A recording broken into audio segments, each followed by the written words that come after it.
మన ప్రేమ ప్రస్ఫుటం కావాలంటే, మన ప్రేమ బహిర్గతం కావాలంటే నోటి మాటలతో కాదు.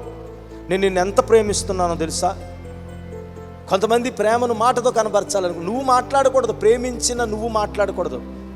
ప్రేమింపబడిన వాడు నిన్ను గురించి మాట్లాడాలి. స్తోత్రం, హల్లెలూయా. ప్రేమనే బోర్డు వేసుకుని మెడలో తిరిగితే నువ్వు ప్రేమిస్తున్నట్టేంటి అందరినీ? లవ్ యూ జీసస్ అని అబ్రహాం అంటే దేవుణ్ణి ప్రేమించినట్ట? నువ్వు ప్రేమిస్తున్నావని నేను గుర్తించున్నానని కింద నుంచి పైకి వెళ్ళిందా, పైనుంచి కింద వచ్చిందా స్వరం? యేసు ప్రభువు గురించి పైనుంచి కిందకు వచ్చిందా, కింద నుంచి పైకి వెళ్ళిందా? ఈయన నా ప్రియ కుమారుడు. ప్రియమైన దేవుని నేను ప్రేమిస్తున్నానంటే ప్రేమ కాదు. నన్ను నమ్మండి అంటే నమ్మకం కాదు. నేను నిన్ను నమ్ముతున్నానని నమ్మిన వాళ్ళు చెప్పాలి. నువ్వు ప్రేమిస్తున్నావని ప్రేమించిన వాళ్ళు చెప్పాలి.